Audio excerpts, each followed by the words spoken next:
My mom just passed away, and now my boyfriend is refusing to go to her funeral or let our daughter come because he can't get over their past beef. Like the title says, I, 26F, just lost my mom a couple of days ago from ovarian cancer. I'm devastated right now, and my boyfriend, 31M, who I've been together for a year and a half now, isn't helping me at all. My mom and I weren't on good terms before her death because of my boyfriend. John and my mom never got along because he's a deep-set atheist and my mom is very religious. Major issues popped up once I got pregnant and had my daughter. My mom pressed for me to have my baby baptized into the church, which I wanted to do, but John was dead set against it. He convinced me that baptizing her and indoctrinating her was a bad choice and that we should leave it to her to choose when she was old enough. I agreed. My mom didn't take this well at all, and after many angry and hurt arguments, she cut off contact with me. Not having my mom with me during my pregnancy or my baby's birth took a big emotional toll on me, but John insisted it was for the best and he didn't want my mom near my daughter at all and that my mom was evil for hurting me. At the time I was angry, so I agreed. I found out my mom was sick with ovarian cancer a month ago when she called me and wanted to talk. I was horrified and all the bull crap kind of just fell away. I tried to make the best of my time with her, brought my daughter to meet her grandma, and tried to build good memories with her. I'm happy to say we reconciled and my mom and I made our peace with each other before she died. I don't want to trash my boyfriend, but John has been a pain in the butt ever since I found out my mom was sick. He said she deserved it but quickly backed down when he saw how angry that made me. He refused to go with me to visit or help care for my mom. He didn't even really want to listen to me talk about how happy I was to reconnect with my mom. All he did was remind me that my mom hurt me and I should have no contact with her and she didn't deserve for me to speak to her. I told him that my mom isn't perfect, but my mom also raised me by herself and that she was my rock for many years and he should respect that. He said nothing outside telling me there was no value in talking to her. Now we're planning the funeral. I asked John to go with me, and he refused instantly. He said he hated my mom, that she was a cunt to our family, and that he wasn't going to church ever and it was rude and insensitive of me to ask. When I said I was taking my daughter, he had the nerve to actually tell me that I was not under any circumstances taking her. I have been through an emotional roller coaster this past week.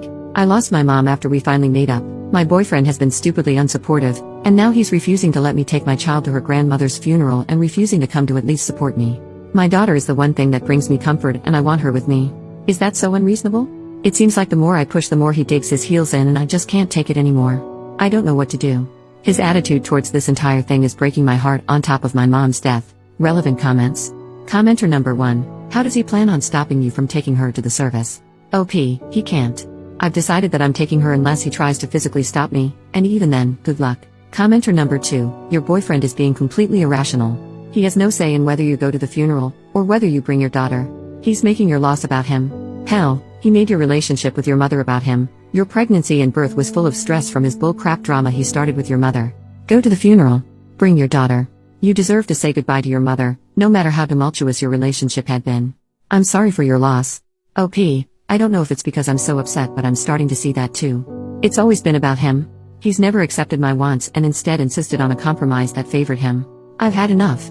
OP on her mom. My mom actually cut me off when I said that we decided not to baptize my daughter.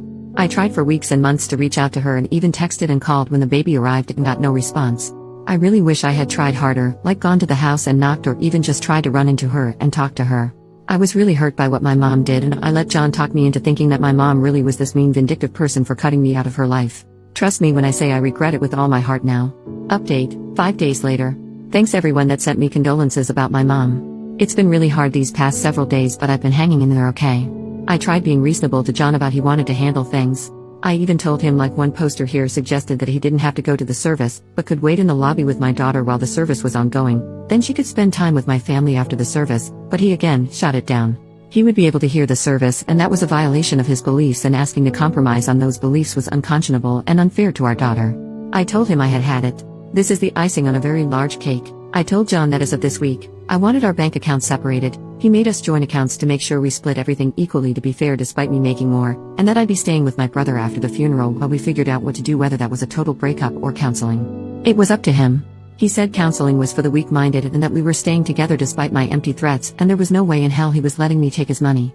He became very loud and in my face during this conversation, so I just let him throw his tantrum until he took my silence as agreement.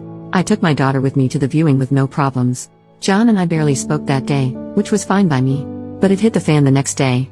When I got up in the morning to get myself ready and get my daughter ready, I discovered that he had the mother effing gall to park his car directly behind mine, blocking me into the driveway. I had no way to get to the funeral in my own car. John always drives to work, but for reasons I can only image were to get back at me, decided to take the metro, and took the baby carriage and bottles, and my pump with him. My brother and I have our differences, granted, in fact we haven't talked much since my mom and I were estranged. We started talking again after she was sick, but he'll forever be a saint to me for what he did. I called him crying, and he and my sister-in-law arrived within 20 minutes. My sister-in-law calmed me down and helped me get my daughter ready, and they brought along spare bottles, a carrier, and a breast pump. Thanks to them, I was able to go my mom's funeral in comfort, and my daughter was an angel during the service. They calmed me down and everything went perfectly, and even though I was a mess most of the day, having my daughter with me, and my sister-in-law and even my brother with me to lean on gave me peace on the inside. I've made up my mind not to tolerate John's insane and controlling behavior anymore. He had a litany of excuses for doing what he did. He even tried to claim his car had problems, and I don't want to hear any of them. I never wanted to be a single mom. I always wanted to raise my baby within a family. But I've decided that going alone is so much better than doing it with this man, who thought nothing of trying to kick me while I was down. My brother's arranged for me to talk to a friend of his that specializes in family law this week, and we're taking it from there. I still feel so guilty for what happened with my mom. I miss her so much. I hope from here on out I can make her proud of me, despite my mistakes. Relevant comments. Commenter number 1. I'm so sorry you are going through this right now, and I'm so glad you have the support of a family behind you. Your daughter is far better off without someone like this as a role model for what she should look for in life, and I'm glad you're getting out of this situation. I would call the bank and see what you can do about the joint account before he tries something like cleaning it out and putting it somewhere else as well. OP, I still have my personal account, so I called the bank and set up a meeting for tomorrow. I'm documenting that I've told John not to touch any of the money in the account until everything is worked out. I agree. He's so toxic. John has good points and I do love him, but I can't forgive the way he went out of his way to spite me during this whole thing. That's not love at all. And to another commenter, I'm definitely withdrawing the amount of my last check from the account first thing tomorrow. Commenter number 2, I just read your first post in this post. First off, I'm sorry for the loss of your mother. Secondly, I'm glad you are rid of that man. He's as toxic as they come. And thirdly, I'm glad you have a supporting family who came through for you. Anyways, your ex sounds downright horrible. In your first post you said he called your mother a c**t and said she deserved it. I would have left him then and there. No one talks like that about family, not even if you have differences with said family, especially if they have passed away. Any amazing qualities he had were all a charade and he showed you his true self. I'm proud of the fact that you realize that even though your daughter may not know her father, she is going to be better off. Take care of yourself and your daughter. OP.